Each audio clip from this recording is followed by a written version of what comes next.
வணக்கம். மாநில செய்திகள் வாசிப்பவர் சுதா குமரன்.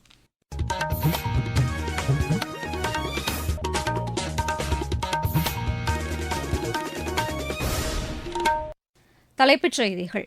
நாட்டின் விடுதலைப் போராட்டத்திற்கு வந்தே மாதரம் பாடல் உத்வேகம் அளித்ததாக பிரதமர் திரு நரேந்திர மோடி கூறியுள்ளார். இண்டிகோ விமானங்களின் சேவை ரத்து செய்யப்பட்டதன் காரணமாக பயணிகளுக்கு 569 கோடி ரூபாய் அளவிற்கு கட்டணங்கள் திருப்பி வழங்கப்பட்டுள்ளன. யானைகளை இடமாற்றம் செய்யும்போது கடைபிடிக்க வேண்டிய வழிகாட்டு நெறிமுறைகளை வகுப்பதற்காக நிபுணர் குழு ஒன்றை தமிழக அரசு ஏற்படுத்தியுள்ளது. நகராட்சி நிர்வாகம் மற்றும் குடிநீர் வழங்கல் துறையில் நடைபெற்ற ஊழல் குறித்து திமுக அரசு உரிய விசாரணைக்கு உத்தரவிட வேண்டும் என்று அஇஅதிமுக வலியுறுத்தியுள்ளது. உலகக்கோப்பை ஜூனியர் மகளிர் ஹாக்கிப் போட்டியின் 9 முதல் 16வது இடத்திற்கான ஆட்டத்தில் இந்தியா 3-1 என்ற கோல் கணக்கில் வேல்ஸ் அணியை வென்றது. இனி விரிவான செய்திகள். நாட்டின் விடுதலைப் போராட்டத்திற்கு வந்தே மாதரம் பாடல் உத்வேகம் அளித்ததாக பிரதமர் திரு நரேந்திர மோடி கூறியுள்ளார். இன்று மக்களவையில் வந்தே மாதரம் குறித்த விவாதத்தை தொடங்கி வைத்து அவர் பேசினார். வந்தே மாதரத்தின் 150 ஆண்டு கால பயணம் பல நிலைகளை கடந்து வந்திருக்கிறது. மதிப்பிற்குரிய அவைத் தலைவர் அவர்களே, வந்தே மாதரத்தின் 50வது ஆண்டு ஆன நிலையிலே தேசம் அடிமை தலையில் சிக்கியிருந்தது. மேலும் வந்தே மாதரத்திற்கு 100 ஆண்டுகள் ஆன நிலையிலே தேசம் அவசர நிலையின் தலைகளில் சிக்கியிருந்தது. வந்தே மாதரத்திற்கு 100 ஆண்டுகள் ஆன நிலையிலே தேசத்திற்காக அனைத்தையும் தியாகம் செய்வோரெல்லாம் சிறை கம்பிகளுக்கு இடையிலே கைதாகியிருந்தார்கள். இந்த வந்தே மாதரம் கீதம்தான் தேசத்தின் விடுதலைக்கு ஆற்றல் அளித்தது. வந்தே மாதரம் பாடல்தான் சுதந்திரத்தை பெற்று தந்ததாகவும் பிரதமர் தெரிவித்தார். வந்தே மாதரம் 150. இதே வந்தே மாதரம் தான், இந்த கீதம் தான் 1947ஆம் ஆண்டிலே தேசத்திற்கு சுதந்திரம் பெற்று தந்தது. விடுதலை போராட்ட வேள்விக்கு உணர்வு பூர்வமான தலைமை இந்த வந்தே மாதரம் ஜெயகோஷத்தில் அடங்கி இருந்தது. நாட்டின் விடுதலைக்காக உயிர் தியாகம் செய்தவர்கள் வந்தே மாதரம் என்று கூறி தூக்கு கயிற்றை தங்கள் கழுத்தில் மாட்டிக்கொண்டதாகவும் திரு நரேந்திர மோடி தெரிவித்தார். நம்முடைய சாகசம் நிறைந்த போராளிகள் எந்த ஒரு அச்சமும் இல்லாமல் தூக்கு மேடையில் ஏறினார்கள். கடைசி மூச்சு உள்ள மட்டும் வந்தே மாதரம், வந்தே மாதரம், வந்தே மாதரம், இதுவே அவர்களுடைய உணர்வு பூர்வமான கோஷமாக இருந்தது. खुदीराम बोस, मदनलाल ढींगरा, राम प्रसाद बिस्मिल, अशफाकुल्ला खान, रोशन सिंह, राजेंद्रनाथ लाहिड़ी, राम प्रसाद बिस्वास, கணக்கே இல்லாதவர்கள் இவர்களெல்லாம் வந்தே மாதரம் என்று கூறிக்கொண்டே தூக்கு கயிற்றை தங்கள் கழுத்துகளிலே மாட்டிக்கொண்டார்கள்.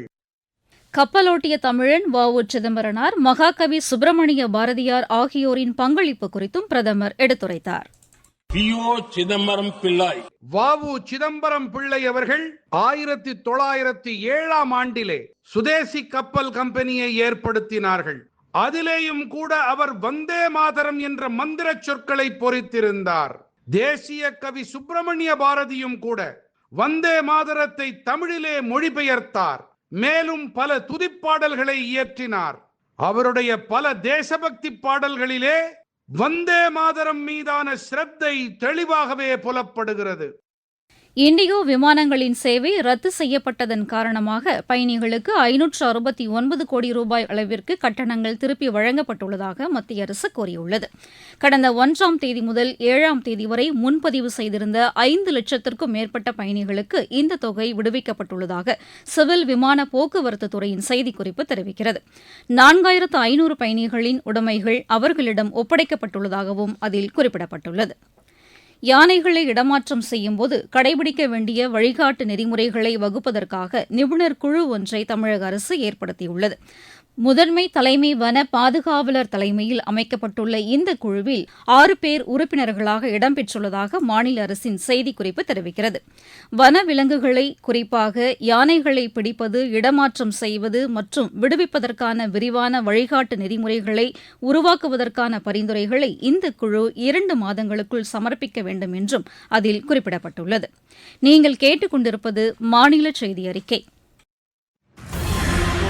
நாட்டு மக்களுக்கான வரலாற்று சிறப்புமிக்க மோடி அரசின் பரிசு சரக்கு மற்றும் சேவை வரி குறைப்பு. மருத்துவம் மற்றும் ஆயுள் காப்பீட்டிற்கான வரி முழுமையாக ரத்து. 36 உயிர்காக்கும் மருந்துகள் மீதான வரியும் ரத்து.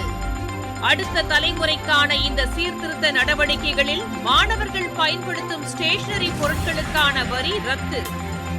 வீட்டு உபயோக மின்னணு பொருட்கள் மீதான வரி குறைப்பு.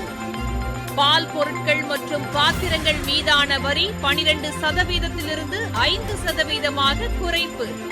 வேளாண் இயந்திரங்களுக்கான வரியும் 5% குறைப்பு. வளர்ச்சியடைந்த இந்தியாவிற்கான பயணத்தில் மோடி அரசு தொடரும் சீர்திருத்த நடவடிக்கைகள்.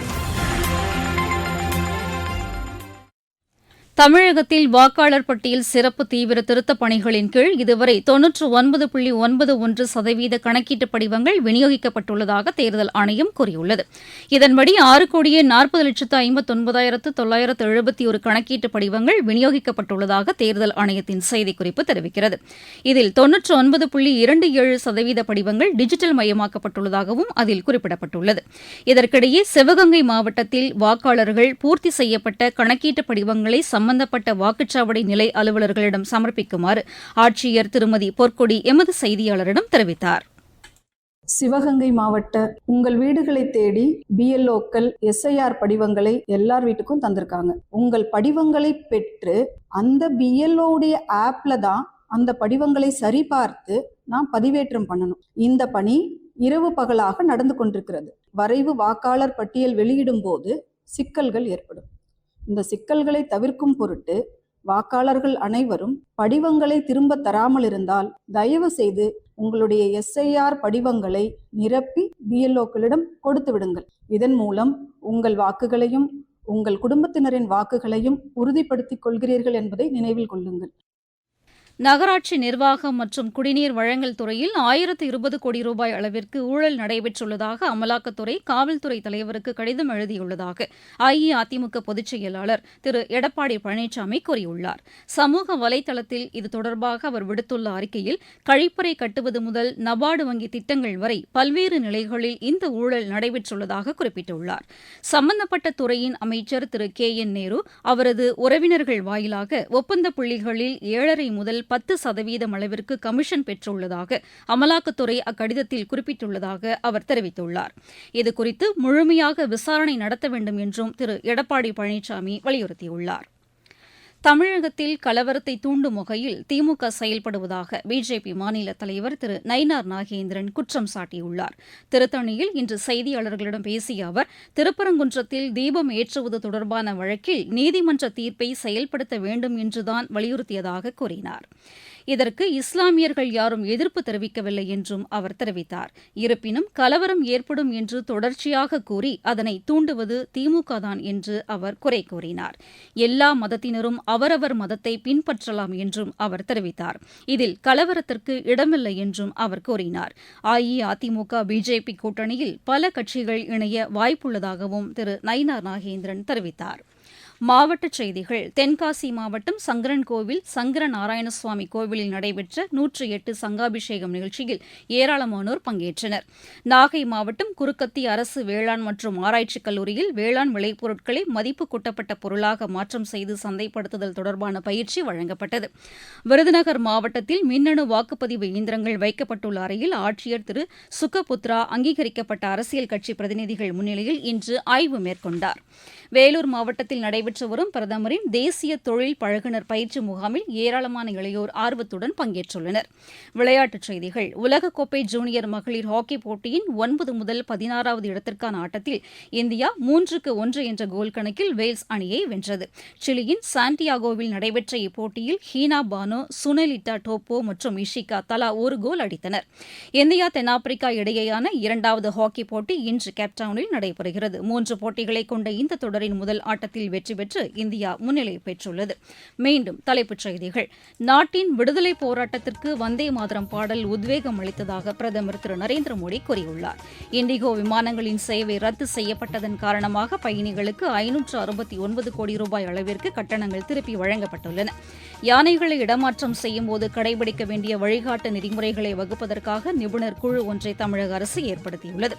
நகராட்சி நிர்வாகம் மற்றும் குடிநீர் வழங்கல் துறையில் நடைபெற்ற ஊழல் குறித்து திமுக அரசு உரிய விசாரணைக்கு உத்தரவிட வேண்டும் என்று அஇஅதிமுக வலியுறுத்தியுள்ளது. உலகக்கோப்பை ஜூனியர் மகளிர் ஹாக்கி போட்டியின் 9 முதல் 16வது இடத்திற்கான ஆட்டத்தில் இந்தியா 3-1 என்ற கோல் கணக்கில் வேல்ஸ் அணியை வென்றது. இத்துடன் இந்த செய்தியறிக்கை நிறைவடைந்தது.